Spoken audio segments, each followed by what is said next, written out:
स्वागत है आपका हमारे यूट्यूब चैनल देसी एपी क्लासेज में। आज हम लोग अध्ययन करेंगे सिंधु सभ्यता।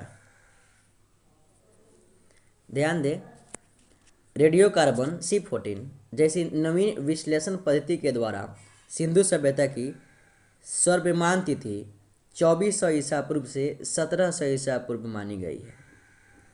कब से कब तक? तो 2400 ईसा पूर्व से 1700 ईसा पूर्व तक। इसका विस्तार त्रिभुजाकार है। इसका विस्तार कैसा है? त्रिभुजाकार। ध्यान रहे, सबसे इंपॉर्टेंट क्वेश्चन यहाँ पे है, सिंधु सभ्यता की खोज। एग्जाम में भी प्रश्न आते हैं, सिंधु सभ्यता की खोज कब हुई? तो 1921 में हुई। और सिंधु सभ्यता की खोज किसने की? तो ध्यान रहे, राय बहादुर दयाराम साहनी ने की। सिंधु सभ्यता की खोज किसने की? तो राय बहादुर दयाराम साहनी ने की। इसको याद रखना है। देखिए, सिंधु सभ्यता की खोज किसने की? तो ऐसे याद कर सकते हैं, सिंधु ऐसे सिंधु नदी तो ऐसे पता है आपको, जो भी ऐसा ये सिंधु सभ्यता, राय सभ्यता, बहुत सभ्य व्यक्ति जो है क्या होते हैं? राय से सिद्धू आप बोल सकते हैं कि नहीं बोल सकते हैं? जैसे पंजाब में वैसे सिंधु बोला जाता है लोग, सिद्धू किसी का नाम भी होता है पंजाब में, है ना। तो सिद्धू लोग सभ्य होते हैं, तो सभ्य होते तो क्या होते हैं? और राय से रहते हैं और बहादुर भी रहते हैं, उनके पास दया भी होती है, भगवान राम का पूजा करते हैं, है कि नहीं, और सब कुछ सहते भी हैं। इसलिए हो गया राय बहादुर दयाराम साहनी। इसको ऐसे याद रखना है, ठीक है। सिंधु सभ्यता को आदि ऐतिहासिक मतलब प्रोटो हिस्टोरिक, क्या? सिंधु सभ्यता को आदि ऐतिहासिक मतलब प्रोटो हिस्टोरिक अथवा कांस्य यानी ब्रोंज युग में रखा जा सकता है। कहाँ पे रखा जा सकता है सिंधु सभ्यता को? तो आदि ऐतिहासिक काल में रखा जा सकता है। इसका सभ्यता के मुख्य निवासी द्रविड़ एवं भूमध्य सागरीय थे। क्या थे? द्रविड़ एवं भूमध्य सागरीय थे। सर जॉन मार्शल ने 1924 ईस्वी में सिंधु घाटी सभ्यता नामक एक उन्नत नगरीय सभ्यता पाए जाने की विधिवत घोषणा की। पूछा जाए कि सिंधु घाटी सभ्यता नामक एक उन्नत नगरीय सभ्यता पाए जाने की विधिवत घोषणा किसने की? तो आपका आंसर होना चाहिए सर जॉन मार्शल ने। वो कब? तो 1924 ईस्वी में। सिंधु सभ्यता के सर्वाधिक पश्चिमी पुरास्थल दास्क नदी के किनारे स्थित क्या है? सुतका गेंडोर जो बलूचिस्तान में है। पूर्वी पुरास्थल हिंडन नदी के किनारे है, आलमगीरपुर जो जिला मेरठ उत्तर प्रदेश में है। उत्तरी पुरास्थल चीनाब नदी के तट पर अखनूर के निकट मांदा है जो जम्मू कश्मीर के आसपास है। देखिए, वह दक्षिणी पुरास्थल गोदावरी नदी के तट पर दाइमाबाद जिला है इसका, अहमदनगर जो महाराष्ट्र में है, ठीक है। चलिए, सिंधु सभ्यता या सैंधव सभ्यता नगरीय सभ्यता थी। पूछा जाए सिंधु सभ्यता या सैंधव सभ्यता कैसी सभ्यता थी? तो आपका आंसर होना चाहिए नगरीय। सैंधव सभ्यता से प्राप्त परिपक्व अवस्था वाले स्थलों में केवल 6 को ही बड़े नगर की संज्ञा दी गई है।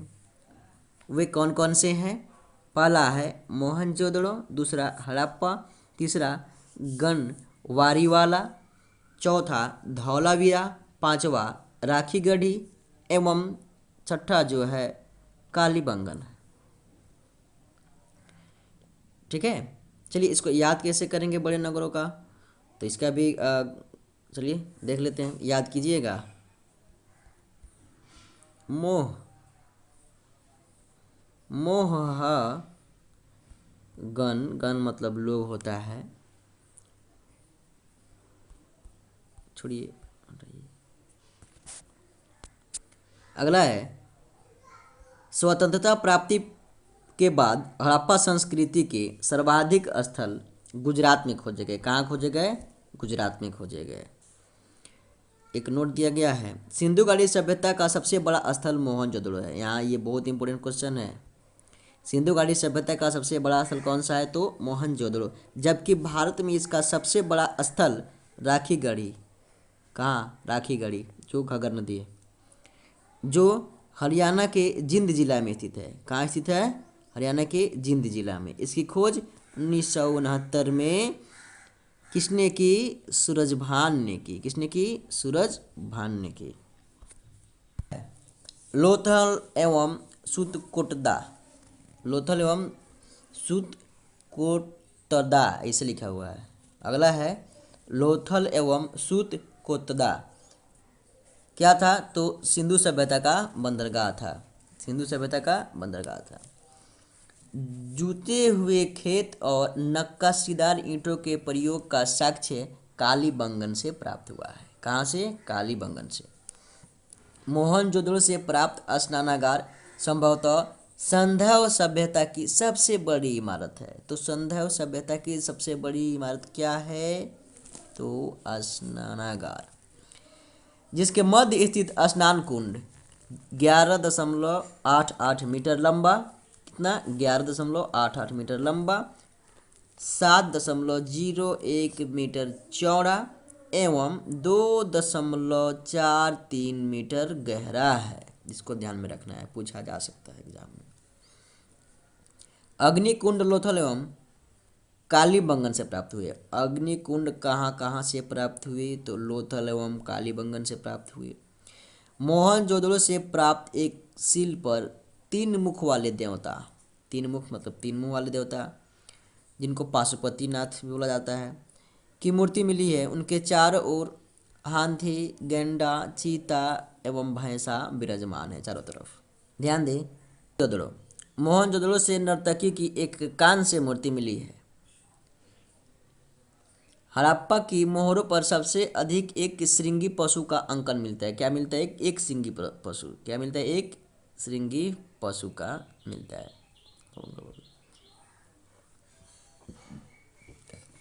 बाप रे। मोहनजोदड़ो से नर्तकी की एक कांस्य मूर्ति मिली है। क्या मिली है? कांस्य मूर्ति।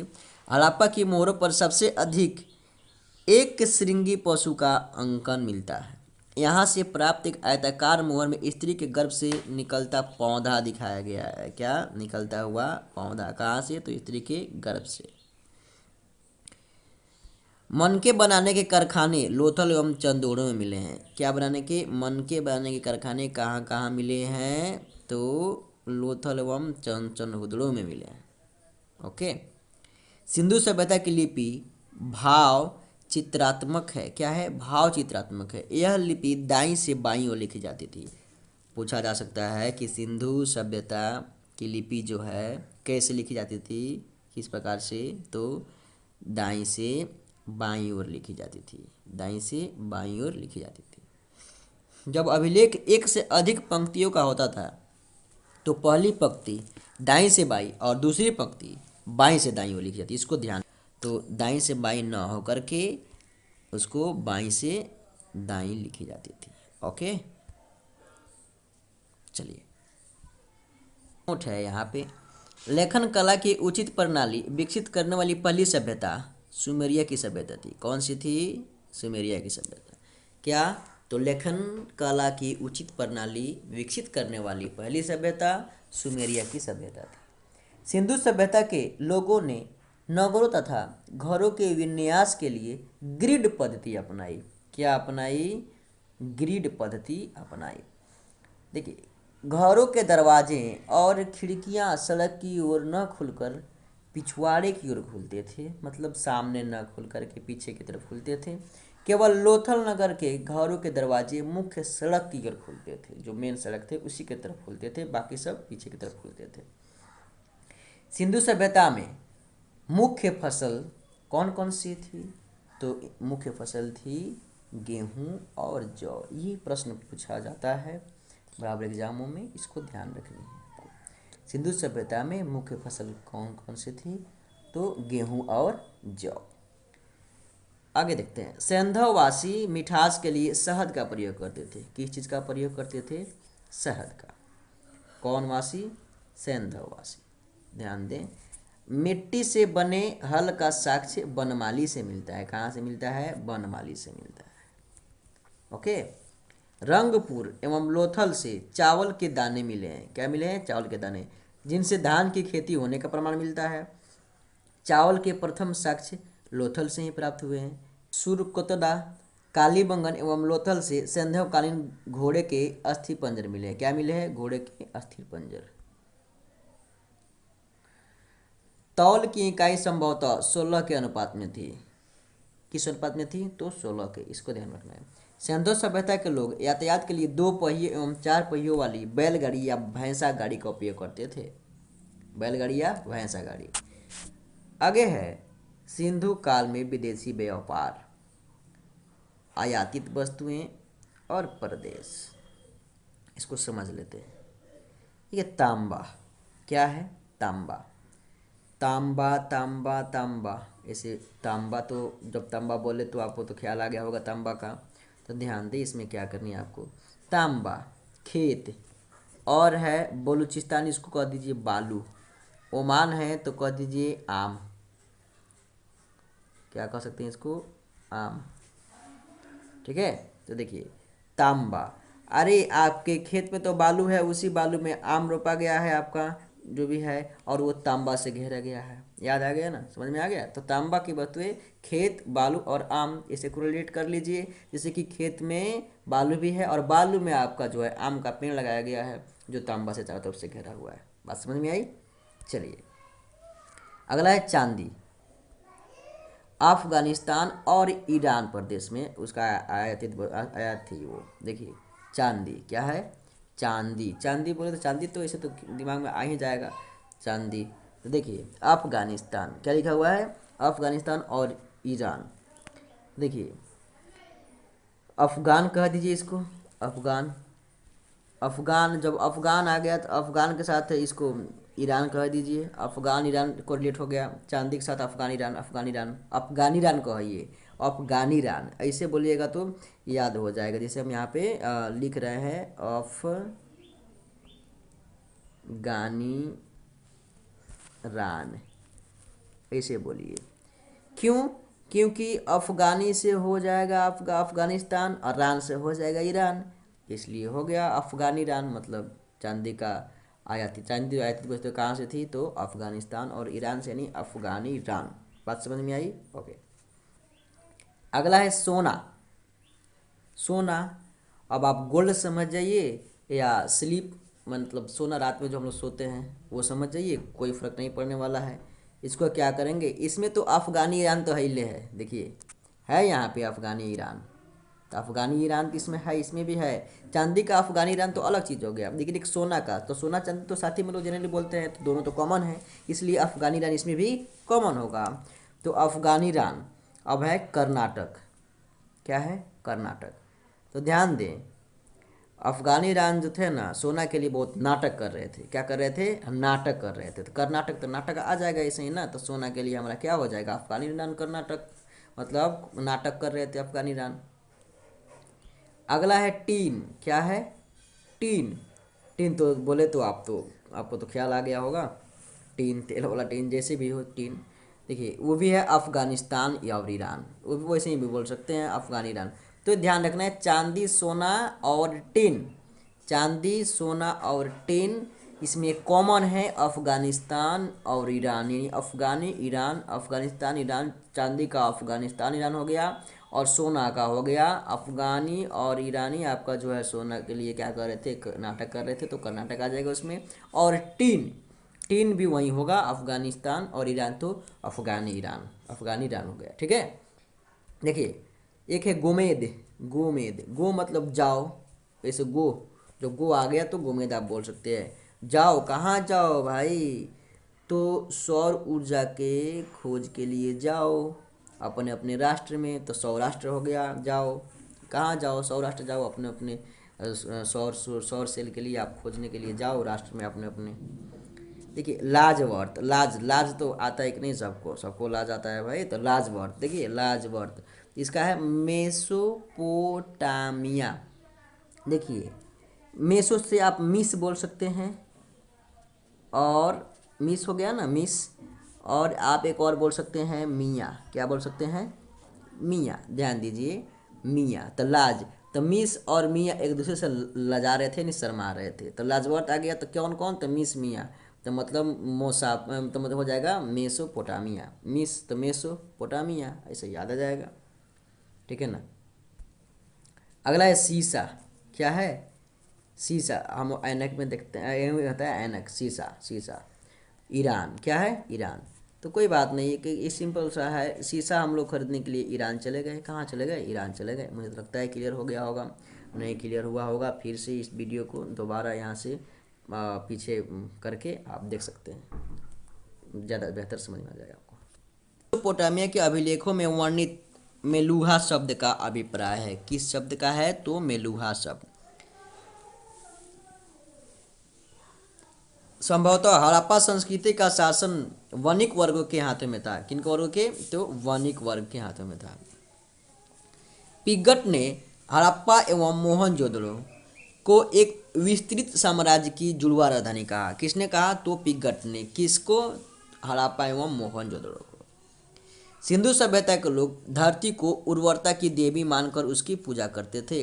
अगर पूछा जाए कि सिंधु सभ्यता के लोग धरती की पूजा क्यों करते थे, तो उर्वरता की देवी मानकर।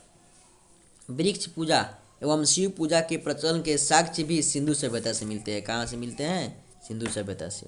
वास्तविक चिन्ह संभवतः हड़प्पा सभ्यता की देन है। किस सभ्यता की देन है? तो हड़प्पा सभ्यता की देन है वास्तविक चिन्ह। इस चिन्ह से सूर्योपासना का अनुमान लगाया जाता है। सिंधु घाटी के नगरों में किसी भी मंदिर के अवशेष नहीं मिले हैं। सिंधु सभ्यता में मातृदेवी की उपासना सर्वाधिक प्रचलित थी। किसकी? तो मातृदेवी की। पशुओं में कुबड़ वाला सांड इस सभ्यता के लोगों के लिए विशेष पूजनीय था। कहने का मतलब है जिस सांड को कुबड़ था, मतलब ऊपर की तरफ निकला हुआ था गर्दन के पास, वो वाला सांड जो है उनका क्या था? पूजनीय था। स्त्री मृण मूर्तियाँ यानी मिट्टी की मूर्तियाँ अधिक मिलने से ऐसा अनुमान लगाया जाता है कि सैंधव समाज मातृसत्तात्मक था। क्या था? मातृसत्तात्मक था। ओके। सैंधववासी सूती एवं ऊनी वस्त्रों का प्रयोग करते थे। किसका? सूती एवं ऊनी वस्त्रों का। कौन? सैंधववासी। मनोरंजन के लिए सैंधववासी मछली पकड़ना, शिकार करना, पशु पक्षियों को आपस में लड़ाना, चौपड़ और पासा खेलना आदि साधनों का प्रयोग करते थे। सिंधु सभ्यता के लोग काले रंग से डिजाइन किए हुए लाल मिट्टी के बर्तन बनाते थे। काले रंग से डिजाइन किए हुए लाल मिट्टी के बर्तन बनाते थे। सिंधु घाटी के लोग तलवार से परिचित नहीं थे। ध्यान रहे, पूछा जाए कि सिंधु घाटी के लोग किससे परिचित नहीं थे, तो तलवार से। अगला है कालीबंगन एकमात्र हड़प्पा कालीन स्थल था जिसका निचला शहर भी किले से घिरा हुआ था। ध्यान दे, कालीबंगन का अर्थ क्या है? तो कालीबंगन का अर्थ होता है काली चूड़ियाँ। क्या? काली चूड़ियाँ। यहाँ से पूर्व हड़प्पा स्तरों के खेत जोते जाने के और अग्नि पूजा की प्रथा के प्रमाण मिलते हैं। पर्दा प्रथा। पर्दा प्रथा क्या है? पर्दा प्रथा एवं वेश्यावृत्ति सैंधव सभ्यता में प्रचलित थी। कहाँ थी? तो सैंधव सभ्यता में। सैंधव सभ्यता में कौन क्या क्या प्रचलित थी? तो पर्दा प्रथा और वेश्यावृत्ति। शवों को जलाने एवं गाड़ने आदि दोनों प्रथाएं प्रचलित थी। हड़प्पा में शवों को दफनाने जबकि मोहनजोदड़ो में जलाने की प्रथा विद्यमान थी। ध्यान रहे, हड़प्पा में दफनाने और मोहनजोदड़ो में जलाने। लोथल एवं कालीबंगा में युग्म समाधियाँ मिली है। सैंधव सभ्यता के विनाश का संभवतः सबसे प्रभावी कारण बाढ़ था। क्या था? बाढ़। बाढ़ आया हुआ था ना, तो वो नष्ट हो गया। आग में पकी हुई मिट्टी को टेराकोटा कहा जाता है। आग में पकी हुई मिट्टी को क्या कहा जाता है? टेराकोटा कहा जाता है।